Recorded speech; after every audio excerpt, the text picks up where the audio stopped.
With the Batman now playing in theaters, which you'll get a spoiler-free review of real soon, let's talk about the final installment of Christopher Nolan's Dark Knight trilogy, The Dark Knight Rises. Big D's Entertainment Rankings and Reviews. So greetings, my fellow YouTubers, and welcome to Big D's Entertainment Rankings and Reviews. My name's Dual, better known to you as the Big D.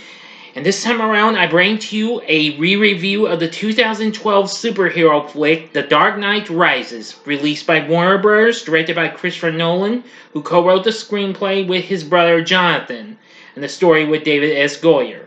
Based on the Batman character from DC Comics, it's the final installment of Nolan's Dark Knight trilogy. Now, if you haven't seen my reviews for its predecessor, The Dark Knight or Batman Begins, click on that card that's coming up right about now. That way you can catch what you might have missed or see them again if you like. At least they're doing much better than what they did before. Good. Let's hope for the best this one will do better. Anyway, Christian Bale returns as our main hero, Bruce Wayne, and his alter ego of a hero, Batman, alongside Sir Michael Caine, Gary Oldman, and Morgan Freeman back from the last ones, plus Anne Hathaway, Tom Hardy, Marion Cotillard, and Joseph Gordon-Levitt. The film takes place 8 years after the events of The Dark Knight, as the revolutionary Bane forces Bruce Wayne to resume his role as Batman and save Gotham City from nuclear destruction.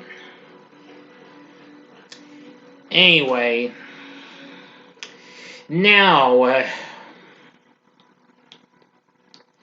Nolan drew inspiration from Bane's comic book debut in the storyline for Nightfall in 1993, the 1986 series The Dark Knight Returns, and the 1999 storyline of No Man's Land.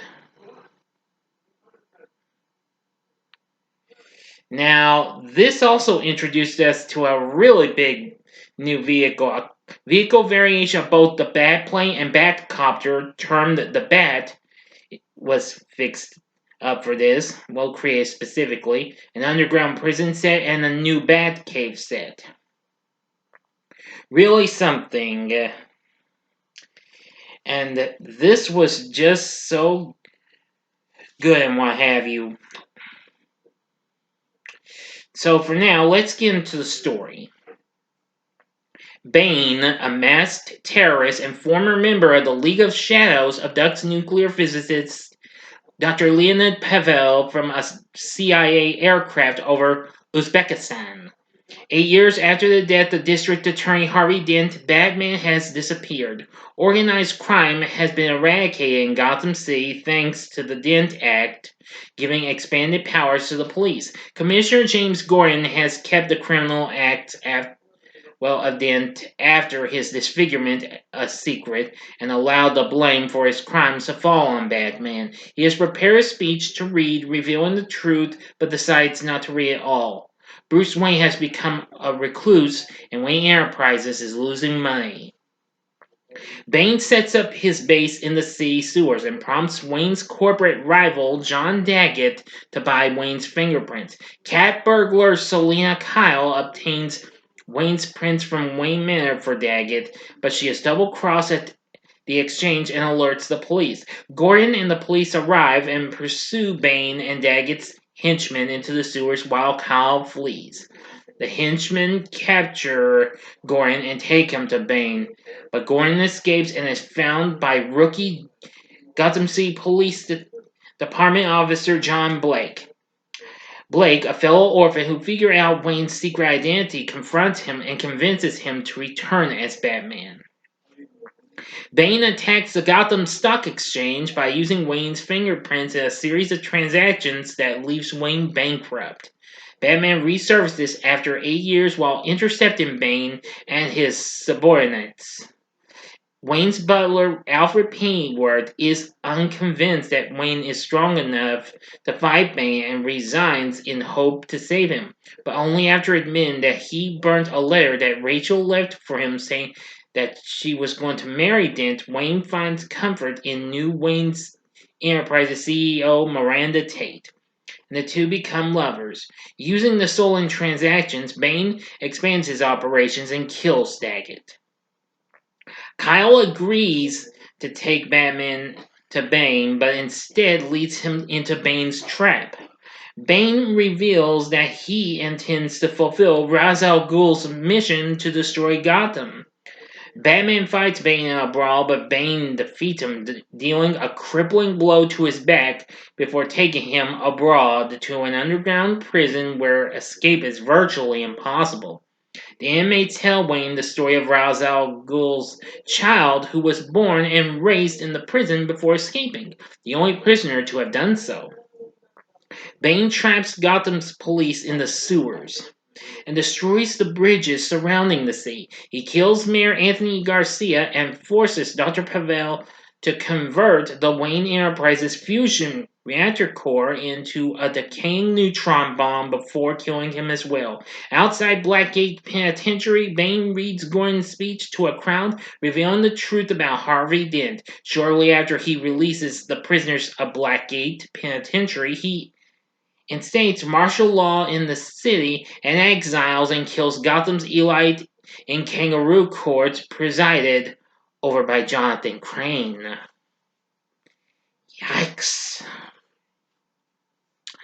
Alright, now it's time to get down to the coup de grace, the finishing touch for this, the ending, but you know the rest. Alright, as always, you have 5 seconds to sub this video. Go to the description box below and fast forward to the time below. If you've seen the movie already, please continue after the 5 seconds are over with. Thank you, and here we go.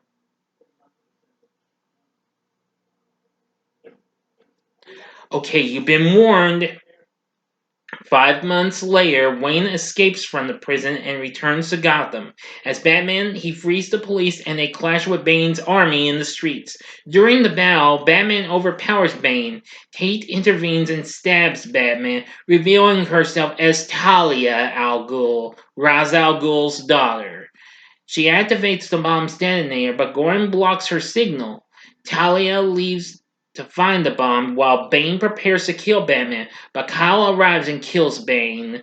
Batman and Kyle pursue Talia, hoping to bring the bomb back to the reactor chamber where it can be stabilized. Talia's truck crashes, but she remotely floods and destroys the reactor chamber before dying.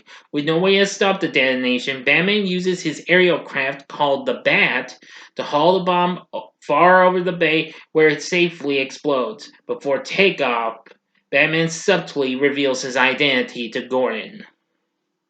In the aftermath, Batman is presumed dead and honored as a hero. Wayne Manor becomes an orphanage and Wayne's estate is left to Alfred. Gordon finds the bat signal repaired while Lucius Fox discovers that Wayne fixed the malfunctioning autopilot on the bat.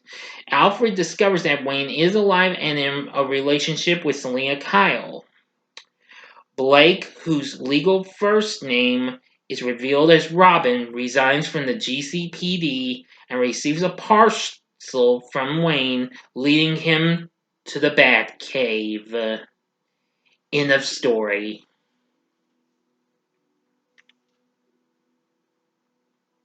So what did I think of The Dark Knight Rises? Well, unfortunately, this is only the second time I've seen this film since I went and saw it in theaters almost a decade ago. Yes, because it's been almost a decade since this came out in July of 2012. Anyway, the film was deemed as another masterpiece. It went on to become Christopher Nolan's highest grossing film, and becoming the 7th highest grossing film of all time at the time of its release, as well as the 3rd highest grossing film of 2012. It was considered one of the greatest superhero films of all time. It was named one of the top 10 films of 2012 by the AFI, that's the American Film Institute, and is considered one of the best films of the 2010s. Yeah, but soon we would get more that would do even bigger and better. Anyway, the film went on to make over $1 billion worldwide, just like the last film did.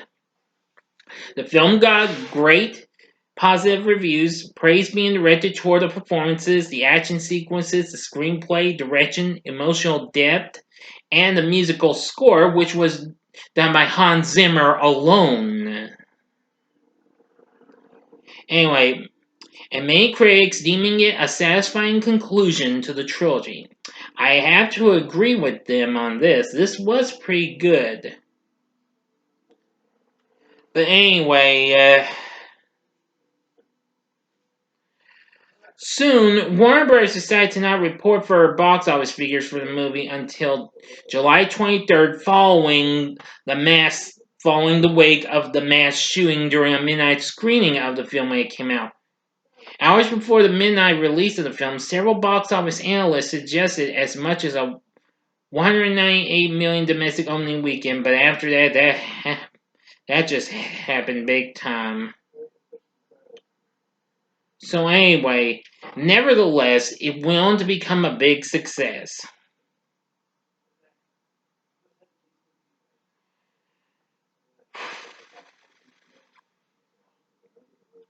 Yeah, definitely really good. Now, I have to say this. I have to agree with what they're saying. Hans Zimmer's score was good. The screenplay was good. The direction from Christopher Nolan was good. So was the action sequences. I know we didn't get to see too much of Batman, but hey, this is what they were going for, and that's fine.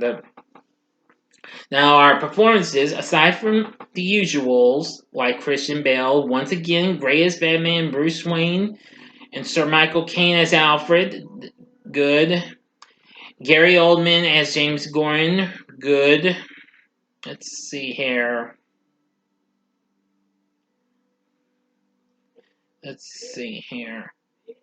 And Morgan Freeman as Lucius Fox. Once again, all good.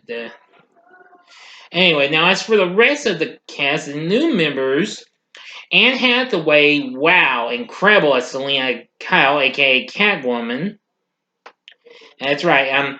Now once you see her in the costume with the mask and those glasses that kind of form to the cat ears, it kind of almost reminds me of the way Julie Newmar looked in the campy Batman TV show from the '60s, which of course a lot of you know I'm a big fan of.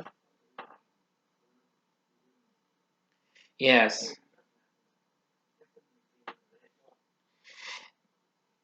Now, actually, David S. Goyer had previously ruled out in 2008, including Catwoman in a third film for having already appeared in Batman Returns, which I will re-review later in the year since that review also didn't do so well. Anyway, I think she did pretty good at really something. Tom Hardy plays Bane. Now, of course, Hardy had recently appeared in the underrated spy rom-com This Means War that same year, and this was way before he went on to play Venom 6 years later. Anyway, he's much more cooler in this.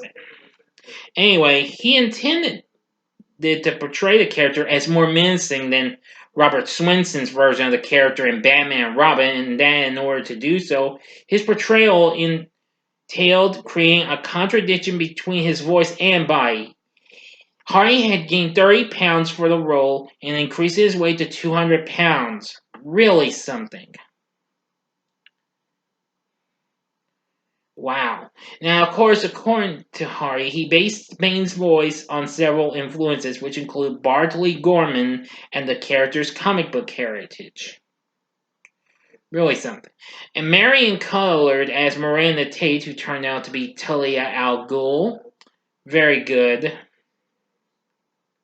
And Joseph Gordon-Levitt as John Blake. Yes.